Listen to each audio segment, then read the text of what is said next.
you get notes from people or you get some feedback, and it's like taking a look at your outline and almost coming up with a new outline for the feedback and the notes and how you're going to change things. When you're writing your first draft, do you write it all the way through, or do you go back and tweak a scene here or a moment here? With the first draft, this is a little bit what I mentioned earlier about perfectionism. Is like, I will start, I'll write something and then I'll go back and edit it, and I'll find myself trying to edit. I think every writer can relate to this, trying to get every action line to be perfect on the page, and everything looks really great. But that can really slow your process down too. So for me, with a first draft, I think it's important to try to have a really good outline, know where you're going, and try to really blast it out as fast as possible and keep a lot of momentum in creating pages, whether it's daily or weekly, and get to the finish line. Get to the finish line of the script, set it down for a little bit, let it breathe, forget about some of it so you're not so close to it, and then pick it back up a week or two later, or get some feedback on it a week or two later, and then kind of figure out, okay, this is what's working, this is what's not, how can we attack these issues, and how can we come up with a new game plan on it. So I think that you write your outline for your first draft, but I think also when you start getting feedback, it's important to almost have a new outline of how you're going to attack all these notes so you don't get overwhelmed with all that, because sometimes there can be a lot of notes you'll get, or feedback that'll take it a different way than you expected. And what's your usual time frame, or maybe there's no usual time frame, but of churning out a first draft? How long to write a first draft? Yeah. I mean, I've done it from anywhere from a couple weeks to, if it's something that's, a really personal script that I'm not in a rush on, it can take me months. I think ideally you can finish a first draft in probably, 4, 5, 6 weeks. If you got a strong outline, I think that's a fair amount. But I've written them in a couple weeks.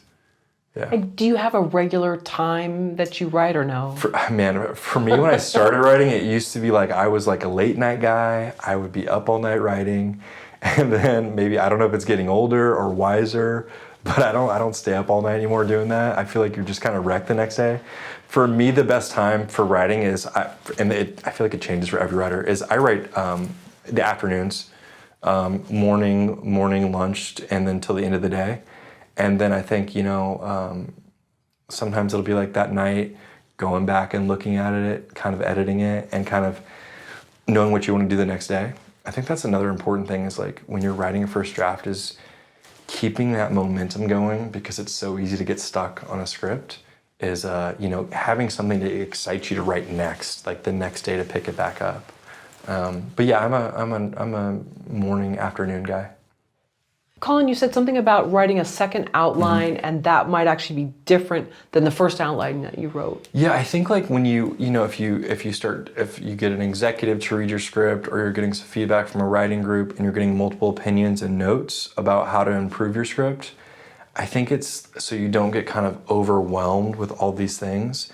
I think it's important to be able to take more of a bird's eye view on the story, and look at it almost like a architectural blueprint, and see okay, if I change this here, how's this going to affect my third act?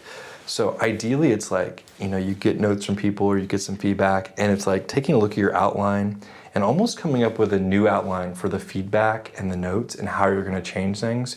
Because if you change something in the first act, it's going to recalibrate everything for the third act. So I think it's important to really re-outline when you dive into a rewrite, so you don't get lost in the whole process, and you start you get fixated on one scene or one note, and you're like, oh, I didn't think about how this is going to affect this scene 3 times down the road.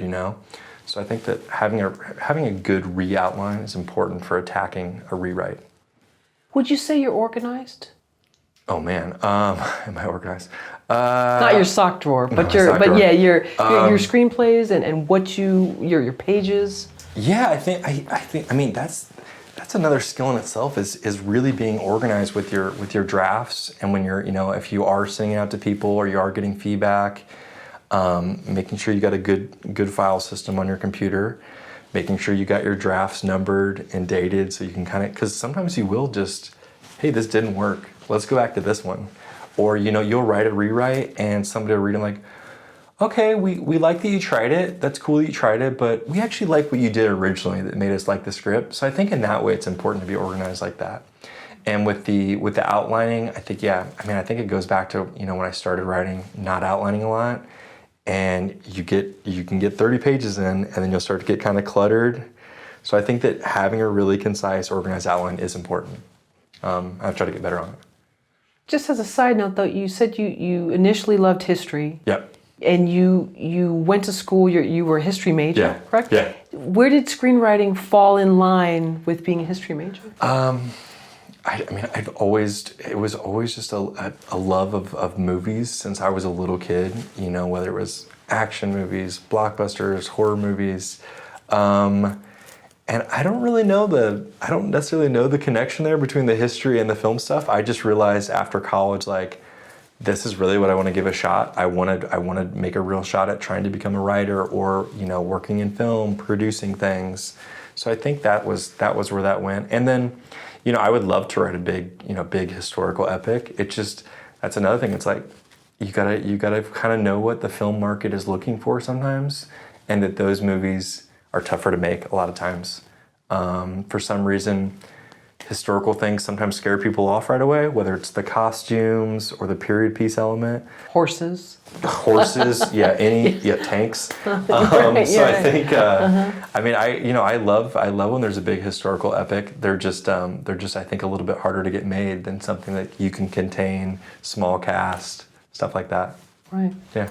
Is the ending of a screenplay something you know from the very beginning? I like to have definitely a good general idea, but I find so many times the ending will get changed, whether it's from a producer's note or it's something that you didn't even think about when you're writing it, or it will just organically change. If in thinking about how you want the audience to leave the movie, if you want them to be on a high or a low, I think that's important. I mean, I don't quite remember, but I know we changed the hot seat ending a couple times.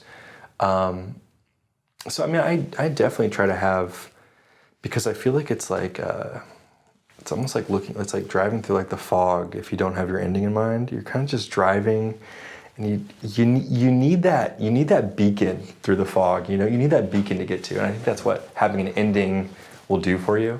And also figuring out how does your opening and your ending kind of tie in either visually or just thematically, I think is important too.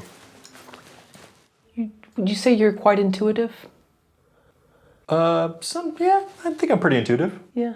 Do you think that you can figure out what the audience might want versus, I know this is kind of a weird question, but when you're writing, maybe you're writing something for you, but then you go, you know what? I have a feeling the audience won't want this. I mean, one thing is I've had a couple endings that I wrote that were kind of downer endings, and I feel like one of the first things you will hear from a producer or an executive is, can we not have such of a downer ending?